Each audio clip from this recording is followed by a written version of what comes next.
think umpisa na yata yung pagko-construct dito. It's either na ayusin na po yung drainage dito, pero may tanongin po natin. Okay, magandang hapon mga kabayan, welcome to Kuya Rons TV. At naririto na nga po yung mga kontraktor na gagawa na rin nila ng maayos na manhole ito. Ito yung binisita po ni Secretary Simatu. And ito po yung marami po kasing bungi-bungi dito na hindi na po na ipagpatuloy ayusin. Ayan, kahaba niya, no? Marami po nadidisgrasya dyan. Ayan, kaya ito muna yung unang parte na kanilang ayusin. Ayan, dito lamang po sa di kalayuan yung tagpo ang Tagas, ano? Diyan binisita rin po yan nila sekretary at ng mga ibang mga opisyales ng ahensya ng gobyerno. And hopefully ma-address na po talaga o masaraduhan na talaga yan dyan, kasi patuloy lamang pong tatagas yung maruming tubig dyan, ano? From here sa mga establishment po rito sa looban.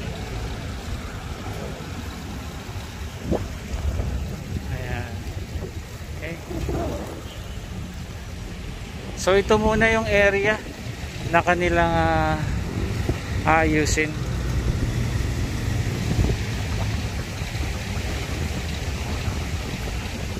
Ito po nila na para rin sa safety ng mga naririto. Ayan, pati dun sa may kabila.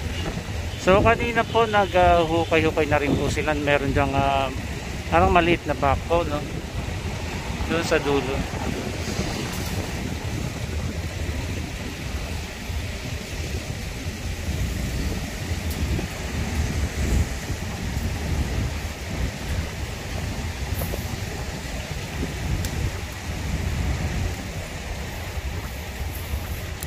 Natin yung rito, progress ng ginagawang seawall dito po sa may Remedios.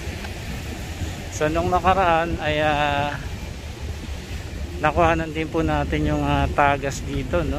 Ang lakas din po ng tagas ng pinakatubo na kinakabit dito po sa gilid ng seawall.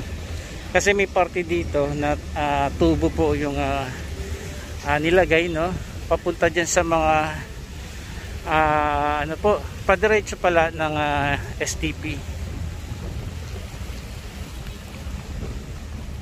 Ayan.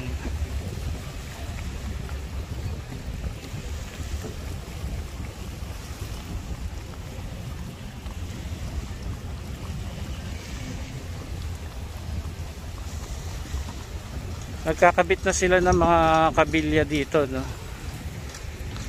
Para tapos mabuhusan ng semento ito.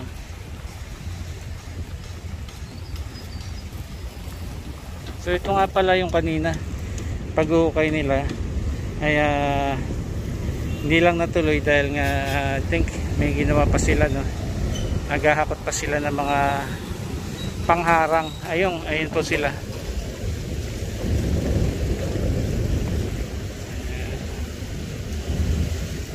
Tapos dito ito na po yung ginagawa nila rito. Ayan. So yung sinasabi ko kanina, yung parte dito sa gilid ay may tubo. Ito yan.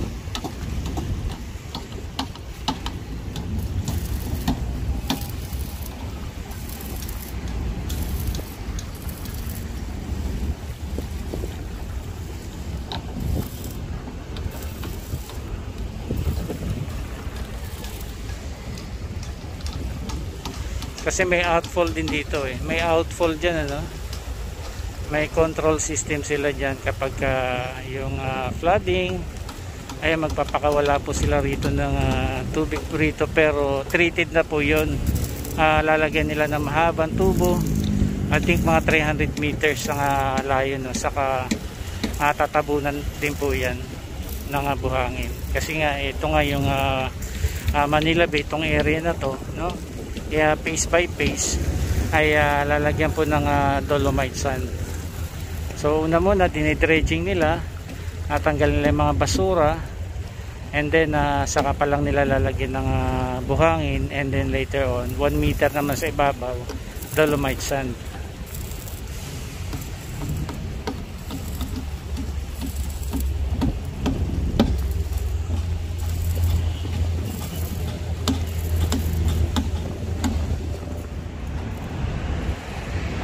Pwede dito naman tong area ng Remedios Outfall.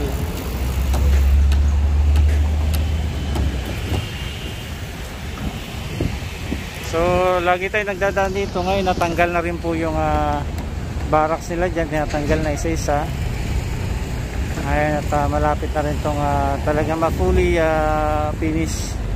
Yan, bali gilid na lang yung kanilang ginagawa. Nilalagyan po nila ng semento doon sa may seawall, no? Sa may parte ng tubo na yan.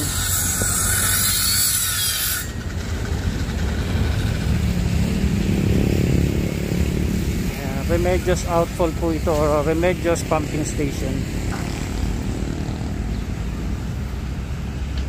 Ayan po sila, nagtatanggalan na po sila ng mga pinagbahayan nila pansamantala, no, habang gumagawa po rito.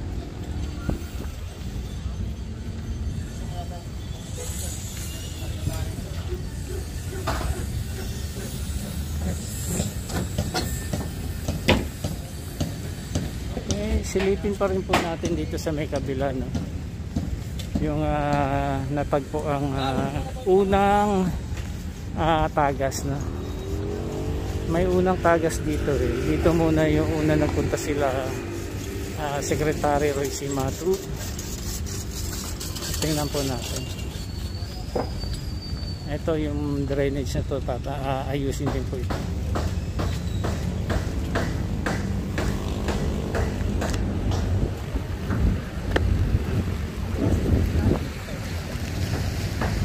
So ito po yung unang drainage, no? Ayan, tumatagas pa rin. Although hindi siya kasing lakas ng sa kabila dun sa may tapat ng number 640.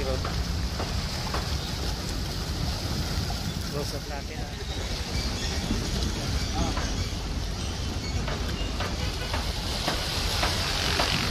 Ayan. Ayan, mabilis pa rin yung tagas, ano?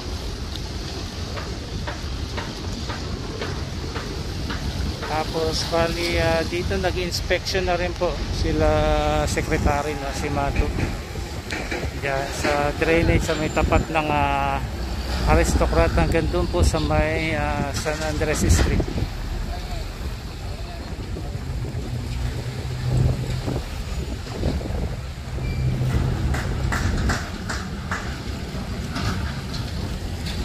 So yan po, matagal-tagal na rin po yung rehabilitation dito sa Manila Bay. So hopefully by this time ma-address na rin talaga, na masolusyonan na yung taas nitong coliform level dito po sa Manila Bay area, Baywalk, no? Ayan po, at sa mga isa-isang naglabas ang na-discovering mga tagas-tagas, ano? Ayan, dito po dito sa mga batuhan ay tuluyan na po sanang bumaba yung coliform level nitong Manila Bay.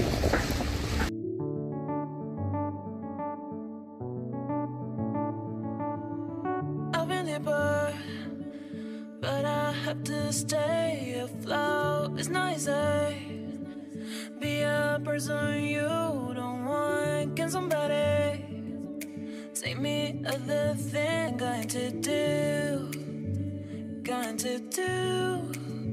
Where's the life? Where's my shot? Is this called